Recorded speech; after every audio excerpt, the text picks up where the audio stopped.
दोस्तों, एक लड़की जो कि अपना धर्म बदलती है, अपनी जात बदलती है और उसके बाद में शादी करती है क्योंकि उसको किसी लड़के से मोहब्बत थी।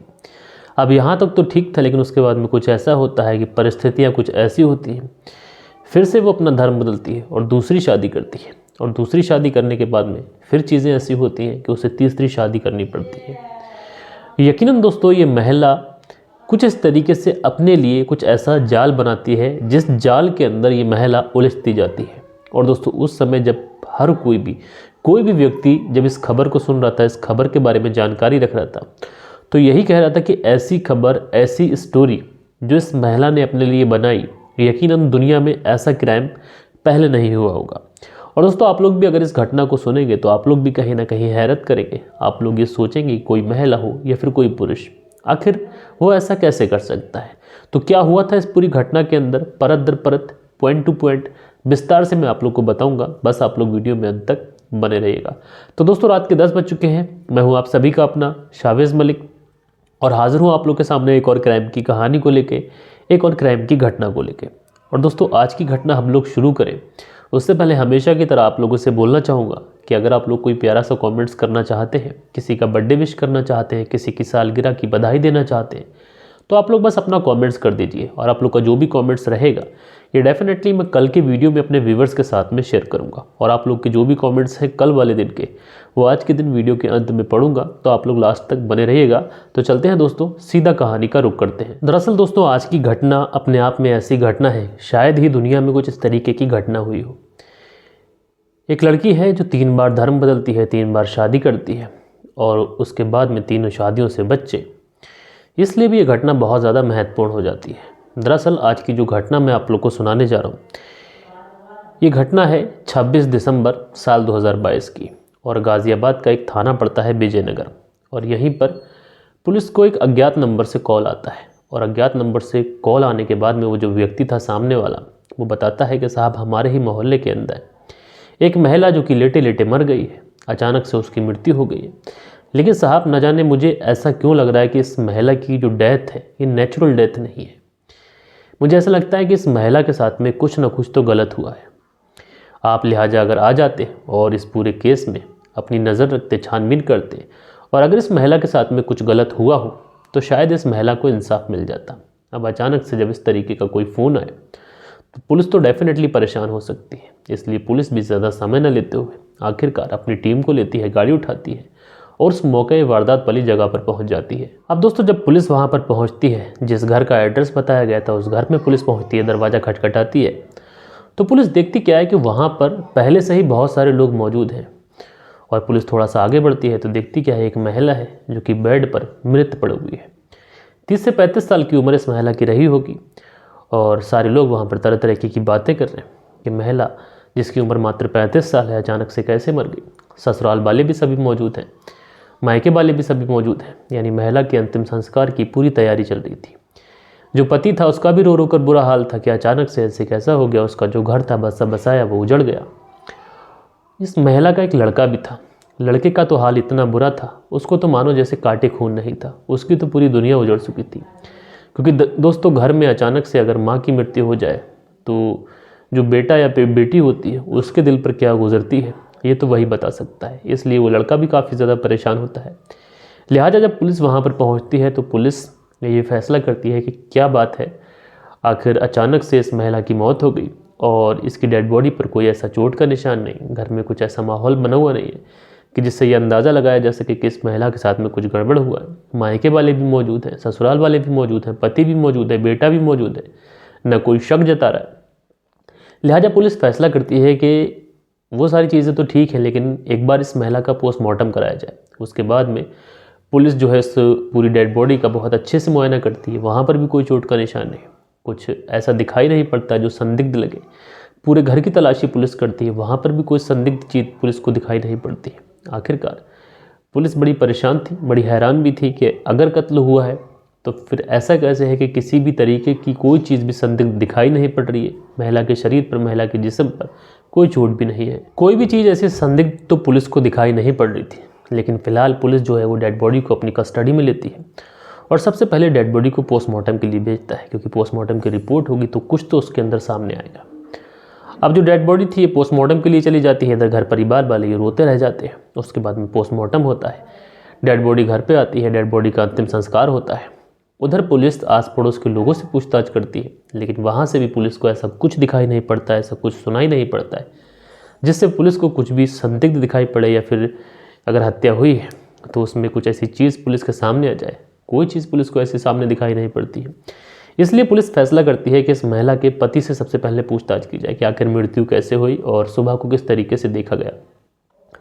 अब पुलिस जब इस महिला के पति से पूछताछ करती है तो ये जो महिला का पति था ये बताता है दरअसल उसकी जो पत्नी है जिसका नाम भाव्य है, उम्र लगभग 35 साल के आसपास। दरअसल ये किसी काम से कल इंदौर से लौट के आई थी, इंदौर गई थी और कल लौट कर आई थी। शाम को थकी हारी थी, हम लोगों ने खाना खाया। खाना खाने के बाद में ये सो गई और जब मैं सुबह उठा और मैंने देखा तो ये मृत पड़ी थी, यानी मर चुकी थी। अब दोस्तों पुलिस जो है पति के बयान को लिखती है, नोट करती है, लेकिन यहाँ पर पुलिस के सामने कई सारे सवाल थे कि आखिर ये महिला जिसकी उम्र 30-35 साल है, कल रात ये लौट के आई और अचानक से इसकी मौत हो गई। तो कुछ तो ऐसा होना चाहिए था कि 30-35 साल की महिला की अचानक से तबीयत खराब होगी तब भी घर में पता चलेगा, लेकिन अचानक से रात में सोते सोते मर गई। ये बड़ा अजीब था। फिर दूसरी तरफ पुलिस की निगाह जाती है कि कल इंदौर से ये लौट के आई थी, तो कहीं ऐसा तो नहीं कि रास्ते में किसी ने इसे जहर दे दिया या फिर कुछ और किसी बाहरी व्यक्ति जिसने कुछ खाया हो और उसके बाद में घर आके सोई हो, रात को तबीयत बिगड़ी हो और इसकी मौत हो गई हो। सवाल कई थे, लेकिन पुलिस के सामने रास्ता कोई भी दिखाई नहीं पड़ रहा था। अब दोस्तों सबकी निगाहें एक ही तरफ टिकी हुई थी कि किसी तरीके से पोस्टमार्टम की रिपोर्ट आए और उस पोस्टमार्टम की रिपोर्ट से एटलीस्ट कुछ तो खुलासा हो। और दोस्तों आखिरकार पोस्टमार्टम की जो रिपोर्ट थी ये रिपोर्ट आ जाती है। अब जैसे ही पोस्टमार्टम की रिपोर्ट आती है और उस पोस्टमार्टम की रिपोर्ट को जब पढ़ा जाता है और रिपोर्ट को पढ़ते ही एकदम पुलिस वालों के कान खड़े हो जाते हैं। दरअसल इस रिपोर्ट में साफ साफ ये मेंशन था कि इस महिला की जो मौत हुई है वो चाकू लगने की वजह से हुई है।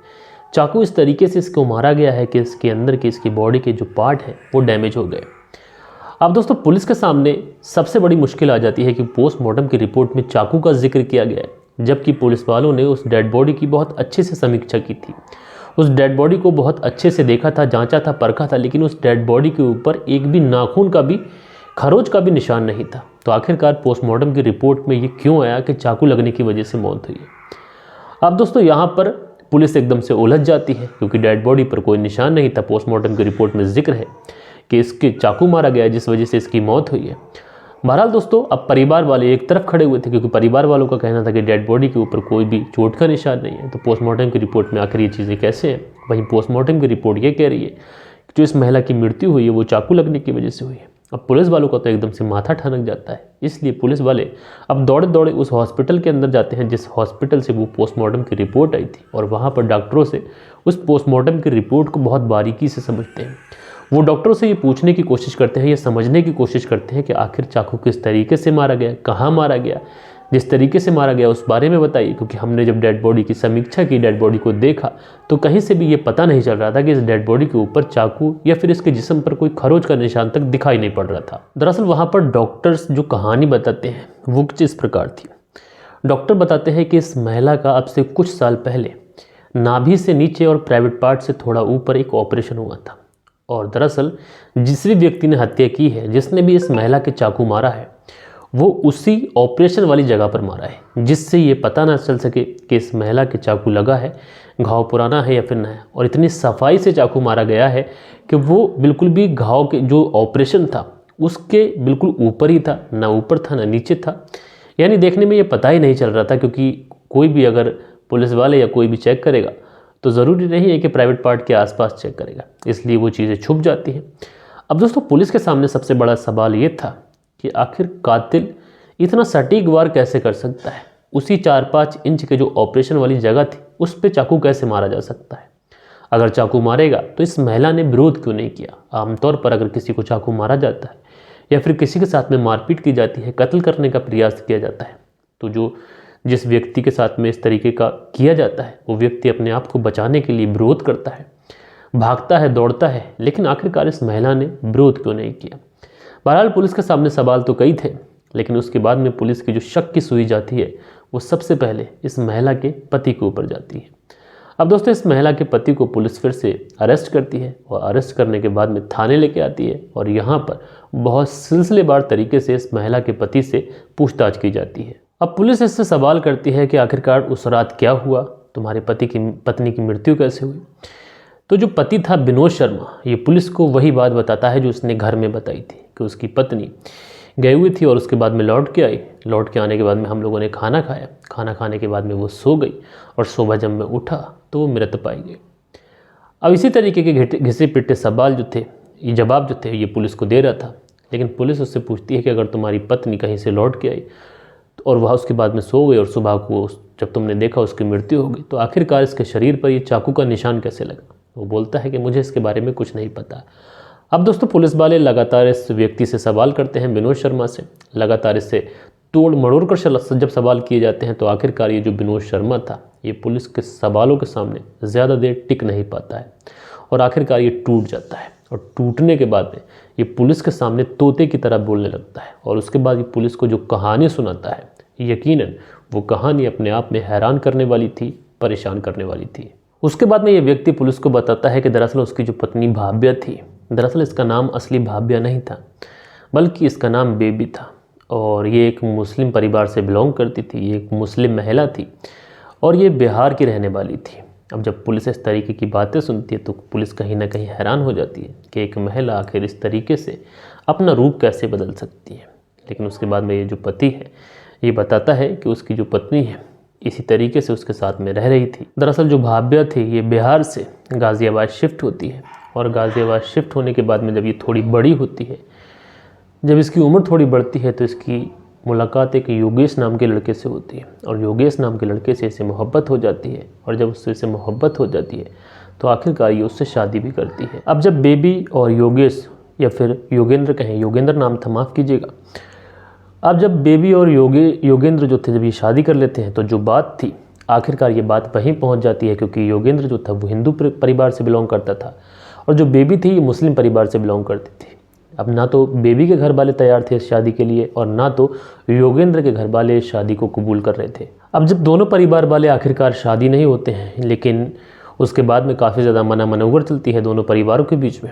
आखिरकार साल 2004 में ये फैसला होता है जो बेबी है अगर ये योगेंद्र से शादी करेगी तो इसे बाकायदा हिंदू धर्म में आना पड़ेगा, इसे अपना नाम बदलना पड़ेगा, इसे अपना पहला धर्म छोड़ना पड़ेगा। आखिरकार जो बेबी थी ये तैयार होती है और उसके बाद में साल 2004 में ये योगेंद्र से शादी करती है और शादी करने के बाद में ये दिल्ली शिफ्ट होती है योगेंद्र के घर में और पूरे हिंदू रीति रिवाज से ये शादी करने के बाद में अपना नाम है उस बेबी से बदलकर अंजलि रखती है।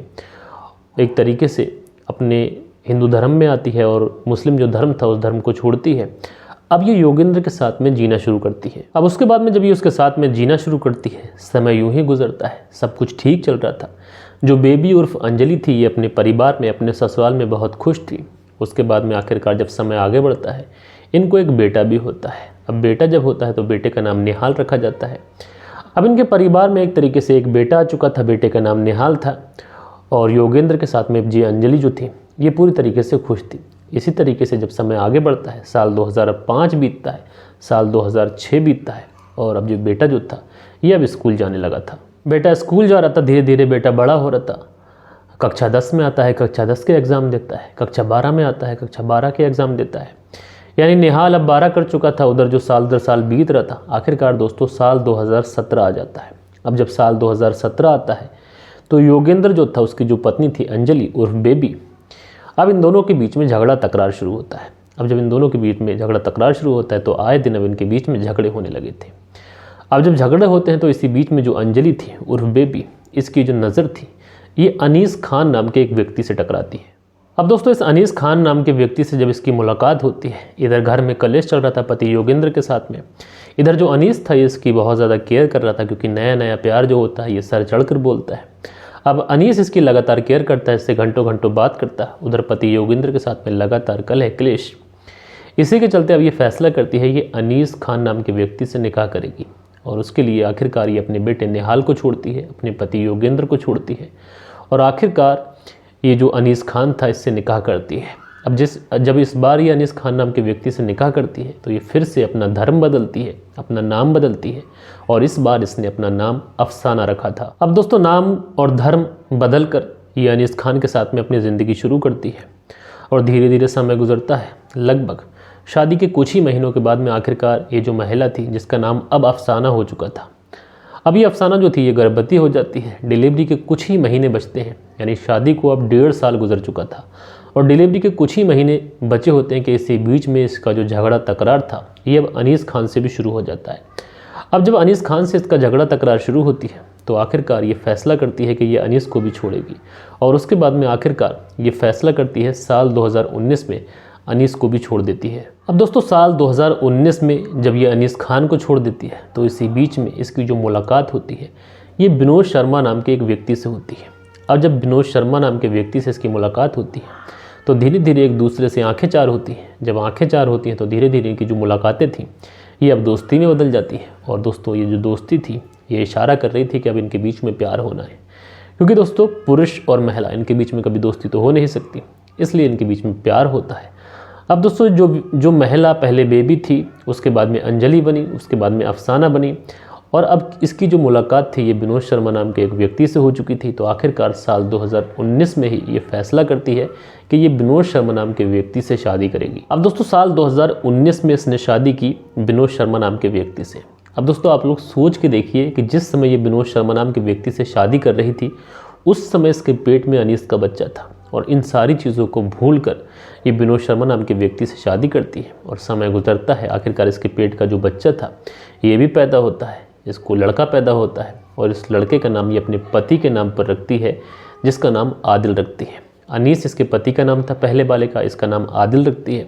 और दोस्तों इस बार ये अपना धर्म बदल चुकी थी, हिंदू धर्म में आ चुकी थी, अपना नाम बदल चुकी थी, भावना शर्मा रख चुकी थी। और इसी तरीके से आप लोग सोचिए कि पहले ये महिला बेबी थी, उसके बाद में अंजलि बनी, अंजलि के बाद में अफसाना बनी और इस बार ये भावना बन चुकी थी। अब दोस्तों ये विनोद शर्मा के साथ में रहने लगी थी, लेकिन जो विनोद शर्मा था ये कुछ काम तो करता नहीं था। अब दोस्तों इसका नाम मैंने आप लोगों को भावना बताया था, लेकिन इसने अपना नाम बदल कर भाव्या रखा था। तो इसका कौन सा नाम यूज़ किया जाए ये भी कंफ्यूज कर रहा है। पहले बेबी था, बाद में अंजलि हुआ, उसके बाद अफसाना और अब ये भाव्या हो चुकी थी। अब दोस्तों शादी के कुछ समय के बाद में जब इसको बच्चा भी हो जाता है जिसका नाम ये आदिल रखती है, तो आदिल अपने सौतेले पिता विनोद शर्मा के साथ में रहना शुरू करता है। कुछ समय के बाद में आखिरकार ये गाज़ियाबाद के वृंदावन इनक्लेव में ये शिफ्ट हो जाते हैं। चूँकि विनोद शर्मा कोई काम नहीं करता था इसलिए भाव्या फैसला करती है कि यही कोई काम करेगी। उसके बाद में ये एक आयुर्वेदिक संस्थान में जाती है और वहाँ पर एज ए सेल्स लेडी ये ज्वाइन हो जाती है। अब जो भाव्या शर्मा थी ये अपना काम करने लगती है सेल्स के लिए। अब ये कभी इंदौर जाती है, कभी बेंगलोर जाती है। अब इस तरीके से जो इनके परिवार का खर्चा था और जो फ्लैट का खर्चा था ये बहुत अच्छे से निकल रहा था। जो उधर विनोद शर्मा था इसको कोई काम करना नहीं पड़ रहा था, इसका बस इतना काम था कि जो इसका बेटा आदिल था ये उसको स्कूल लेके जाता, स्कूल से घर लेके आता, उसके लिए खाना बनाता। जब कभी थक हार कर भाव्या शर्मा घर पे आती तो ये उसके लिए भी खाना लगाता। कभी कभी ये लोग वीकेंड पे शराब भी पीते और शराब भी ये लोग एक साथ पीते थे। अब दोस्तों इसी तरीके से सब कुछ चल रहा था। इधर जो विनोद था ये निहायत ही कामचोर हो चुका था, इसको काम करने की ज़रूरत थी नहीं, क्योंकि घर के लिए जो भी पैसा चाहिए था ये भाव्या शर्मा कमा के लेके आ रही थी। अब इसी बीच में दोस्तों ये भाव्या शर्मा जो अलग अलग जगहों पर जा रही थी, कभी किसी मीटिंग में, कभी किसी मीटिंग में, इसी बीच में एक व्यक्ति विनोद शर्मा से कहता है कि दरअसल तुम्हारी जो पत्नी है वो तुम्हें बिना बताए कहीं भी जाती है, कभी बेंगलोर जाती है, कभी गुड़गांव जाती है, कभी इंदौर जाती है, लेकिन तुमने कभी जानने की कोशिश करी कि तुम्हारी पत्नी आखिर तुम्हें बिना बताए कहाँ जाती है, कौन सी मीटिंग ज्वाइन करती है। अब जब इस तरीके की बातें विनोद शर्मा सुनता है तो उसके मन में भी कहीं ना कहीं ये चीज़ें घर कर जाती हैं कि आखिर उसकी पत्नी उससे बिना बताए कहाँ जाती है, आखिर कौन सी ऐसी मीटिंग चल रही है जिसके बारे में उसे नहीं पता है, कभी भी आ जाती है, कभी भी चली जाती है। आखिर जो भी चीज़ें चल रही हैं एटलीस्ट इसके बारे में मुझे पता तो होना चाहिए। लिहाजा अब जो विनोद था ये अपनी पति की अब जासूसी करना शुरू करता है। अब इसकी पत्नी जब भी घर से बाहर जाती है तो आए दिन ये कभी उससे कॉल कर देता, कभी उससे वीडियो कॉल करता, यानी बिना बताए वो अब इसको कॉल करने लगा था, इसको वीडियो कॉल करने लगा था। लगातार इससे पूछताछ भी करता कि आखिर तुम कहाँ गई थी और इतनी देर तक कहाँ थी। अब लिहाजा ये सब सारी चीज़ें जो थी जब चलने लगी थी तो कहीं ना कहीं अब ये जो जिसका नाम भाव्या हो चुका था, पहले बेबी थी, फिर अंजलि थी, फिर अफसाना, अब ये भाव्या हो चुकी थी। अब भाव्या की जो तकरार थी इसके पति विनोद शर्मा के साथ भी शुरू हो जाती है। अब जब पति विनोद शर्मा के साथ में इसकी तकरार शुरू होती है तो इसकी जो नज़रें थी ये फिर से अपने पुराने पति, जो दूसरे नंबर का पति था अनीस खान, ये उसके साथ में फिर से इसकी नज़रें टकराती हैं और लिहाजा अब ये फैसला करती है कि अपने दूसरे पति के साथ में छुप छुप कर चोरी से मिलना जुलना शुरू कर देती है। और इन सारी चीज़ों का जो पता था धीरे धीरे कहीं ना कहीं विनोद शर्मा को चल रहा था। उसे इन बातों का शक हो रहा था कि उसकी जो पत्नी है, कहीं ना कहीं जो इसका पुराना पति है उसके साथ में इसका जो लगाव है वो बढ़ता जा रहा है। और इस सारी बातों के बारे में जो भाव्या शर्मा थी उसे बिल्कुल भी नहीं पता था कि उसका जो पति विनोद शर्मा है उसको इस बारे में शक भी है। लेकिन इधर जो विनोद था ये लगातार अपनी पत्नी पे नज़र रख रहा था। अब दोस्तों, किसी भी पति को शायद ही ये मंजूर हो कि उसकी पत्नी किसी दूसरे व्यक्ति से मिले, और शायद ही किसी महिला को ये मंजूर हो कि उसका पति किसी और पत्नी महिला से मिले। अब ये सारी चीज़ें चल रही थी, विनोद जो था अपनी पत्नी पे नज़र रख रहा था। और इसी बीच में 24 तारीख आती है, 24 दिसंबर साल 2023। अब इस 24 तारीख को अचानक से ये भाव्या कहती है कि दरअसल उसे इंदौर जाना है किसी काम से। अब जब इंदौर जाना है तो विनोद समझता है कि इसको काम तो लगातार रहते ही हैं, इसलिए ये उसे जाने देता है। अब उसके बाद में जैसे ही उसको कॉल लगाता है, कॉल लगाने के बाद में कहता है क्या तुम इंदौर पहुंच गई? तो भाव्या कहती है हाँ मैं इंदौर पहुंच गई हूँ और मीटिंग से फ्री होकर मैं तुम्हें कॉल करती हूँ। तो जो विनोद शर्मा है ये कहता है कि दरअसल तुम्हारा रूम कैसा है, तुम कहाँ पर हो, मैं वीडियो कॉल करता हूँ तो मुझे दिखाओ। उसके बाद में ये अपनी पत्नी को वीडियो कॉल करता है। वीडियो कॉल पर सारी बातें पूछ ही रहा होता है कि इसी समय इसकी नज़र वीडियो कॉल में एक कोने की साइड में पड़ती है जहाँ पर इसका दूसरा पति अनीस खान दिखाई पड़ता है। अब जब अनीस दिखाई पड़ता है तो एकदम से जो विनोद शर्मा था इसको तो झटका लग जाता है, शौक लगता है, और ये उससे पूछता है कि आखिर ये यहाँ क्या कर रहा है। अब जब भाव्या सुनती है ये बात अपने पति से, जिस पति का नाम विनोद शर्मा, तो ये एकदम से घबरा जाती है। ये सोचती है कि इसको अब सब कुछ पता चल गया है। जब अनीस भी ये देखता है कि इसने मुझे देख लिया है तो अनीस भी अब विनोद शर्मा के ऊपर चीखने लगता है और उससे कहता है कि फ़ोन काट दे और जितना जल्दी हो सके गाज़ियाबाद छोड़ दे। अगर तू गाज़ियाबाद छोड़ देगा तो तेरी जान बच जाएगी, अदरवाइज़ मैं तुझे जान से मार दूंगा। अब दोस्तों, विनोद शर्मा जिसको दूसरी तरफ से ये धमकी मिल रही थी, और सबसे हैरानी की बात ये थी कि धमकी भी उसके पति को मिल रही थी जबकि उसकी पत्नी ही किसी गैर मर्द के साथ थी। अब विनोद शर्मा को ये बातें काफ़ी ज़्यादा नागवार गुजरती हैं कि उसकी बीवी किसी गैर मर्द के साथ पे है और उसी तरफ से उसे धमकी भी मिल रही है। इसलिए ये बदले की आग में इतना ज़्यादा जल जाता है, इतना ज़्यादा भुन जाता है। ये फैसला करता है कि ये जो भाव्या है, अगर ये ज़िंदा रही तो ये लगातार पति बदलेगी, लगातार लोगों को लड़ाएगी, और अगर भाव्या ही ना हो तो इस सारा मसला ही ख़त्म हो जाएगा। उसकी काफ़ी बेइज्जती भी हुई थी। इन सारी चीज़ों का बदला लेने के लिए आखिरकार ये फैसला करता है कि भाव्या को ही इस दुनिया से हमेशा हमेशा के लिए विदा कर देगा। अब दोस्तों, उसके बाद में जब भाव्या घर लौट के आती है, और जब लौट के आती है तो ये अपनी पत्नी भाव्या के लिए शराब लेके आता है। उसके बाद ये दोनों बैठकर शराब पीते हैं। खुद तो एक एक पैक पीता है और भाव्या को कई कई पैक पिलाता है। अब जब भाव्या थी दोपहर तक ये लोग शराब पीते हैं। दोपहर बाद से भाव्या जो थी ये नशे में इस कदर टुन्न हो जाती है कि ये वहीं पर बेड पर लेट जाती है। उसके बाद में जो विनोद शर्मा था ये किचन में जाता है और किचन में से जाने के बाद में एक चाकू लेता है। चाकू लेने के बाद में भाव्या के सामने आता है, उसकी साड़ी को थोड़ा सा नीचे करता है और जो ऑपरेशन वाली जगह थी वहीं पर चाकू को रखता है और अंदर दबा देता है। लेकिन दोस्तों, ये जो व्यक्ति था विनोद शर्मा, ये इतना ज़्यादा चालाक था कि उस ऑपरेशन पर ये चाकू इस तरीके से दबाता है कि चाकू इधर उधर बिल्कुल भी नहीं जाता है। बिल्कुल सटीक एक जगह पर ये चाकू अड़ाता है, अंदर घुसेड़ देता है। लेकिन भाव्या जो कि इतनी ज़्यादा नशे में थी उसे तो पता ही नहीं चलता है कि उसके साथ हुआ क्या है। अब उसके बाद में खून बहना चालू हो जाता है। जब खून बहना चालू होता है तो खून इस कदर बह जाता है कि भाव्या की मौत हो जाती है। अब दोस्तों, उसके बाद में ये सारे खून को एक जगह इकट्ठा करता है, उस खून को बहा देता है।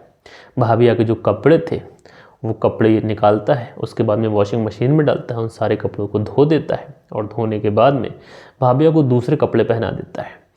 उसके बाद में जो चाकू था उस चाकू को धोता है, उसके बाद में वापस उसे किचन में रख देता है। लेकिन दोस्तों, उस ऑपरेशन पर इसने चाकू इतनी चालाकी से चलाया था, इतनी चालाकी से सीधा अंदर किया था कि वो ऑपरेशन वाली जगह क्या होता है कि वहाँ पर एक मोटा निशान होता है। कई बार ऐसा होता है कि मोटापे की वजह से वो निशान पलट जाता है, इसलिए वो किसी को दिखाई ही नहीं पड़ता है। और उसके बाद में जो इसका बेटा आदिल था, जब ये शाम को घर आता है तो उससे कहता है कि बेटा पैसे ले लो और बाज़ार पे आज क्रिसमस का दिन है, कुछ खिलौने विलौने ले लो, चारों तरफ दुकानें लगी हुई। उसके बाद में आदिल भी बाहर चला जाता है, उसको क्या पता उसके घर में क्या चल रहा है। 8 साल का बच्चा है। अब जैसे ही आदिल बाहर जाता है ये घर की सारी चीज़ें सेट करता है और सेट करने के बाद में ये अपने नॉर्मल के काम में लग जाता है। उसके बाद में शाम को आदिल आता है, उससे कहता है कि माँ थक गई है, वो सो रही है, उसे डिस्टर्ब मत करना और तुम भी सो जाना। खाना खाकर आदिल बेचारा वो भी सो जाता है। अब उसके बाद में सुबह को अगले दिन 26 दिसंबर साल 2022, अब 26 दिसंबर को ये अपनी ससुराल में फ़ोन करता है, यानी भाभिया के घर वालों को फ़ोन करता है और उनसे कहता है कि तुम्हारी जो बेटी है, मेरी जो पत्नी है, अचानक से क्या हुआ कि सुबह जब मैं उठा तो वो बेड पर मृत पड़ी हुई है। और जब इस तरीके की चीज़ें जो लड़की के माँ बाप सुनते हैं वो तुरंत हैरत में आ जाते हैं, वो भी दौड़े दौड़े वहाँ पर पहुँचते हैं। उसके बाद में ये सारी चीज़ें नॉर्मल तो लग ही रही थी, हत्या का मामला तो लग ही नहीं रहा था, इसलिए अंतिम संस्कार की तैयारियाँ की जाती हैं।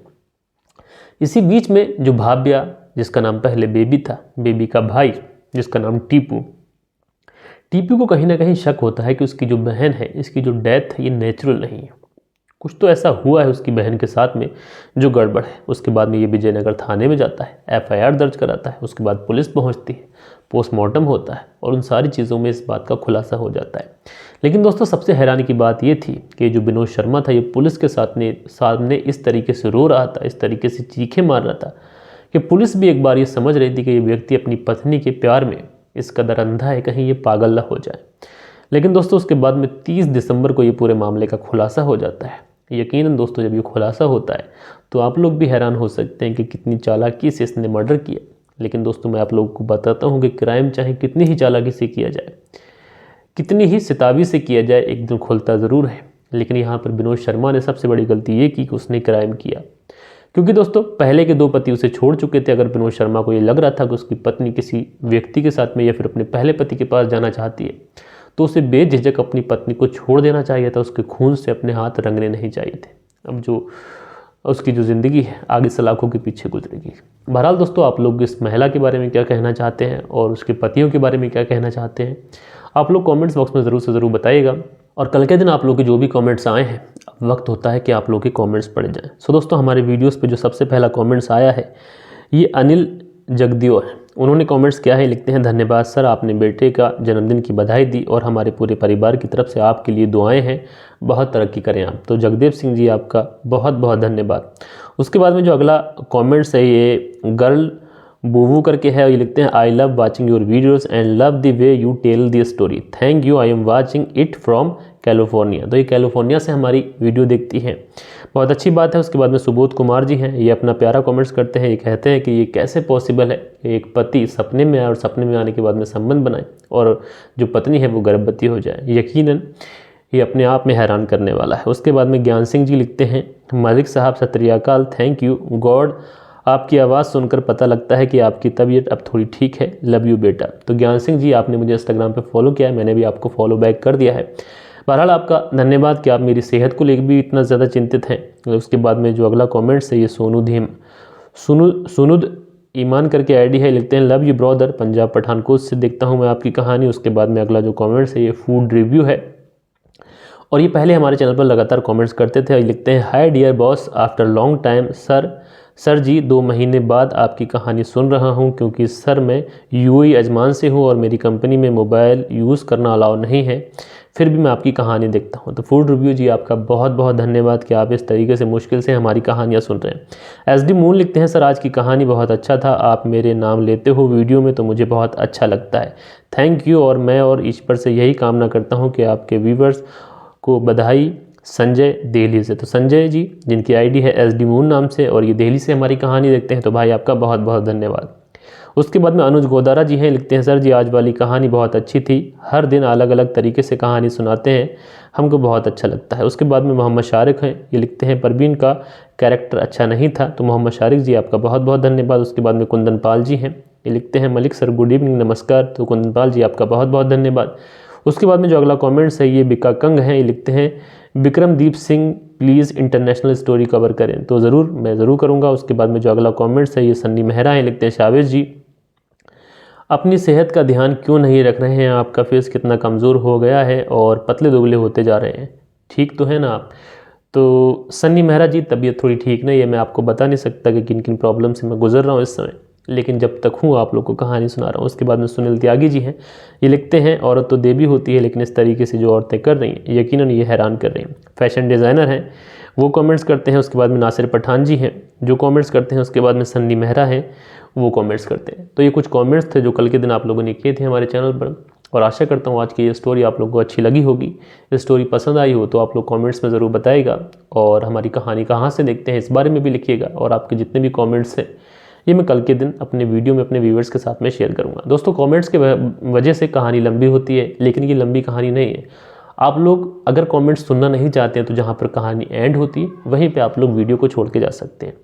बहरहाल दोस्तों, हम लोग मिलते हैं कल के दिन किसी और क्राइम स्टोरी में, किसी और सच्ची घटना के साथ। जब तक के लिए अपना ख्याल रखें, देश का ख्याल रखें, परिवार के रिश्तों की अहमियत को समझें। जय हिंद, जय भारत।